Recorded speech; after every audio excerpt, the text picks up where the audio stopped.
It started with a voicemail I didn't notice until late that night. I was lying in bed, the TV murmuring low in the background, when I saw the blinking light on my phone. One missed call, from a number I didn't recognize. The message was just static. At first, then, buried beneath the hiss, I heard a voice. "See you, Dad." Soft, almost a whisper. I sat up, replayed it 3 times. Same result. Static, then that voice. My chest tightened. My son, Dylan, had been gone for 5 years. He drowned. A freak accident during a camping trip. I turned away for just a moment, and when I looked back, he was floating face down in the lake. The kind of image that never leaves you, that gouges into your mind. I never forgave myself. My wife left 6 months later, said she couldn't live with the silence. With me. So Father's Day, it hurt. Every year I stayed in, watched old videos, drank too much, tried to sleep through it. But this year felt different. After that message, I couldn't stop thinking about the lake, the place where it happened. I told myself I needed closure, that maybe seeing it again would help. So I packed a bag and drove upstate. Alone. The campgrounds had long been shut down. Weeds took over the paths. The sign was rusted and half fallen. I pushed through the undergrowth, past the old lodge, to where the dock used to be. Gone. Just stumps now, sticking out of the water like rotten teeth. I stood at the edge. The lake was calm, quiet. The trees swayed gently. I whispered his name, Dylan, and something answered. A splash. I froze. The ripples spread from the center of the lake. Slow, deliberate, like someone had just slipped beneath the surface. I didn't move, didn't blink. My heart pounded in my ears. Then I heard it bare feet, running on the dirt behind me. I turned fast. No one, just the wind pushing the trees. I left, drove back to the motel, locked the door, showered. As I stepped out of the bathroom, I noticed something on the nightstand. A small waterlogged box. It hadn't been there before. I approached slowly. My hand trembled as I opened it. Inside was a Father's Day card, the one Dylan made for me in kindergarten. I'd buried it with him. My knees gave out. I dropped the box. I didn't sleep that night. The next morning, my car wouldn't start. I asked the motel clerk if he could call someone. He looked confused. "Saw you leave hours ago," he said. "Told me Happy Father's Day." I shook my head. "No, I've been in my room all night." He just stared at me. Back in the room, the air was colder, damp. The sheets were wet, like someone had climbed into bed straight from the lake. I walked to the mirror, and for just a second, Dylan stood behind me, smiling, wet, his eyes blank. I turned fast. Nothing. I left the motel and drove straight home. I tried to forget it, chalk it up to grief, guilt, imagination, but things kept happening. Water pooling in places it shouldn't. Footprints by the window. Another voicemail, this one clearer. "You forgot your gift." The next night, I woke up coughing. Smoke. The kitchen was on fire. I ran to put it out, but there was no fire. Just heat, just smoke. And on the kitchen table, another card. This one freshly drawn. Stick figures. Me, Dylan, holding hands. A house on fire behind us. Now, every Father's Day, it happens again. The messages, the gifts, the smoke. I don't know if he blames me, or if he just wants me to remember. Either way, I do, and I always will, because every year, Dylan comes home. I was 27 when I found the photo. It was Father's Day, and I had gone back home to visit my mom. She'd been battling early-stage dementia, and I tried to be there for her when I could. We were never close growing up, but I still owed her that much. We were cleaning out the attic together. Well, mostly I was cleaning while she sat in a folding chair and pointed vaguely at boxes. And that's when I found it. An old photo album, wrapped in plastic. The leather was cracked, and the pages stuck together slightly from age. It was filled with pictures I'd never seen before. Family cookouts, birthday parties, random snapshots of life in the 80s. Then near the back, I saw him. A man I didn't recognize, holding me as a baby. He looked young, serious. One hand cradled me, the other stiff at his side. He wore a watch, a silver one, and a wedding ring. I showed it to my mom. She blinked at it, then looked away. "Who's this?" I asked gently. She didn't answer. "Is this my dad?" Still nothing. Later that night, she sat me down in the kitchen and said, "You already had a dad. The man who raised you." "I know, but this guy, he's in pictures I've never seen." She pressed her lips together. Her eyes were glassy. "Sometimes," she said quietly, "people disappear because they want to be forgotten." That was all she said, but I couldn't stop thinking about the man in the photo. The next day, I scanned the image and used an online search tool that matches faces to public records. It took hours, but I found a name. Darren Keyes, born in Georgia, lived briefly in Ohio. Deceased, died in a house fire in 1998. But something was off. The obituary listed no family, no next of kin. And yet I was in that photo. A baby, in his arms. I dug deeper. I found an old police report buried in a newspaper archive. A fire investigation. Suspected arson. No suspect ever found. The house had belonged to a man named Darren Keyes, but neighbors said he'd changed his name a few years before. Witnesses reported hearing shouting in the house days before the fire. A woman. A baby crying. I asked my mom again. This time she got angry. Real angry. She screamed at me. Told me to stop digging up the past. Told me I didn't understand what danger was. That night, I drove back to my apartment, and waiting at my door was a package. No name. No return address. Inside was a single item. A silver watch. Old. Tarnished. The same one from the photo. I dropped it. Checked the hallway. No one. No camera on that side of the building. I asked the neighbor across the hall, an old guy who never leaves his recliner. He said a tall man in a dark coat left it an hour ago. No face. No words. I barely slept. A few days later, a letter came in the mail. Handwritten. Careful penmanship. "You looked for me. That wasn't wise.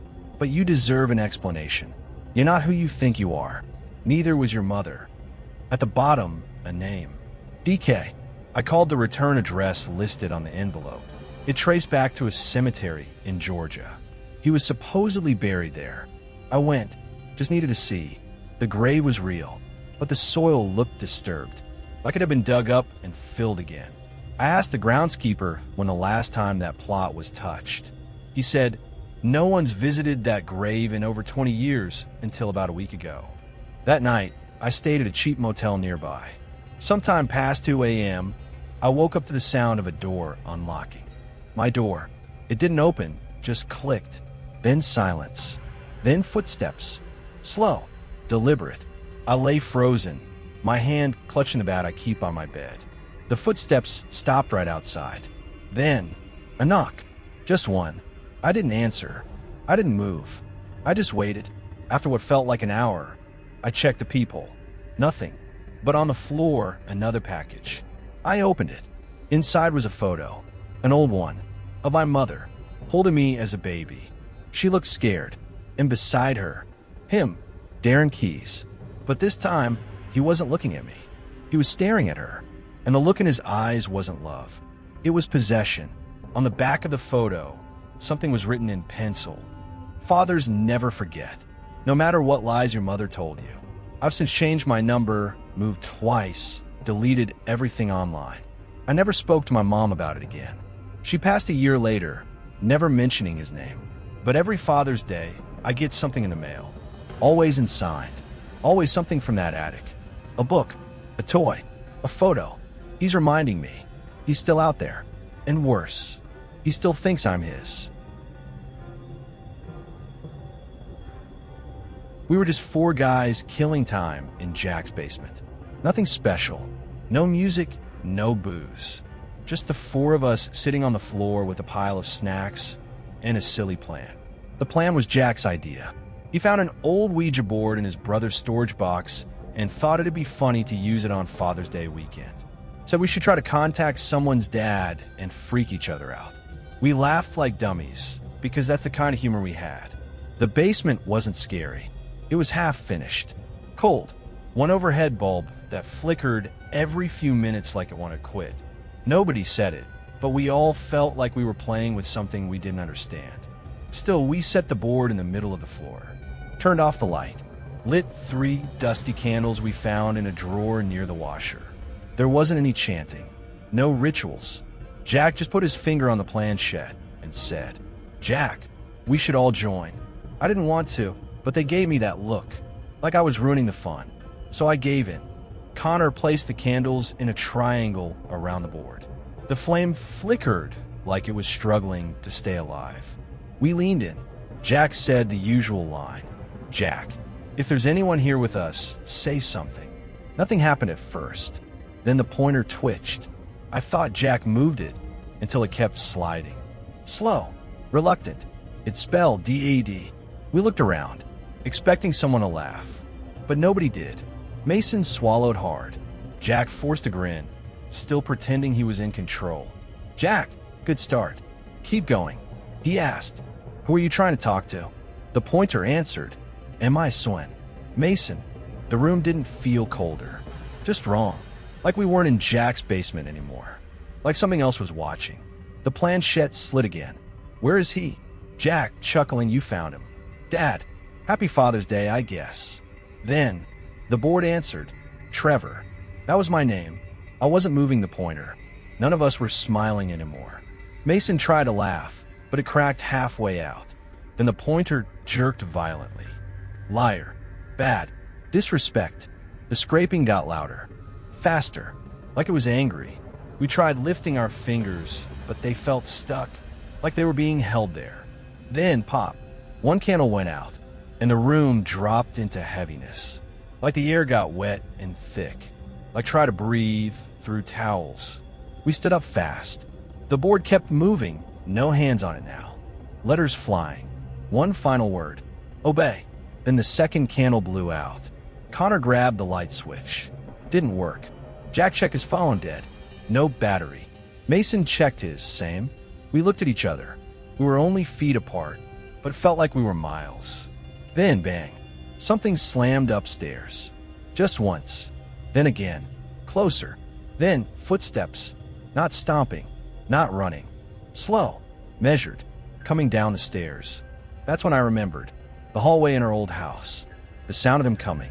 The weight in his steps. The belt dragging behind him. Visual. Door to the basement rattles. Jack ran to the door. Pulled. Kicked. Slammed. It wouldn't open. The footsteps stopped behind it. Then came the voice. "I'm here now." It wasn't yelling. It was calm, like someone who knew they were in control. The door didn't open. It broke, and something stepped through the cracks. He looked at me, smiled, and I was 12 again, in the closet, hiding, waiting for him to fall asleep. Connor threw a chair. It hit him, nothing, didn't even flinch. He grabbed Connor by the face, lifted him off the ground like he was paper. Blood dripped from his chin. Jack screamed, grabbed a plank, and swung with everything he had. It shattered against the thing's back. The thing turned slowly, grabbed Jack's head, and smashed it against the floor. Once, twice, then tossed him aside like garbage. It turned toward me, stepped forward. I couldn't run. It was already in front of me. The smell hit me first, mold, blood, rot. He leaned in close and whispered, "You always disobeyed. I gave you everything." Then he grabbed my throat. Tight. I couldn't breathe. Vision faded. Limbs went numb. Then my hand hit something on the ground. The broken planchette. I stabbed it into his shoulder. He didn't scream in pain. He roared, like steel twisting in a furnace. His skin cracked. Steam poured out. He dropped me. I crawled to the board, slammed my elbow down. Again and again. Splinters. Blood.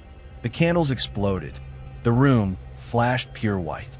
He screamed, this time in agony, like he was being pulled back. The walls shook. The floor cracked. The air itself trembled. The door flung open. We ran up the stairs. Didn't look back. We never saw Jack's body again. We had no choice. They never found a body. Just blood. Splinters. And my name. Trevor. I don't celebrate Father's Day. I don't touch anything spiritual. I don't sleep well. And sometimes, when I wake up too fast, I hear that voice. Real low. Right behind my ear, Daddy misses you. Have you ever experienced something that defied logic? Something chilling you just couldn't explain? We want to hear your ghost stories. Share them in the comments below, and let's dive into the unknown together. Your encounter could be featured in a future video. If you're brave enough for more, check out our next video filled with terrifying, real-life horror stories that will keep you up long after the screen fades to black. Don't forget to like, subscribe, and hit the bell so you never miss another story that blurs the line between reality and nightmare. The shadows are calling. Will you listen?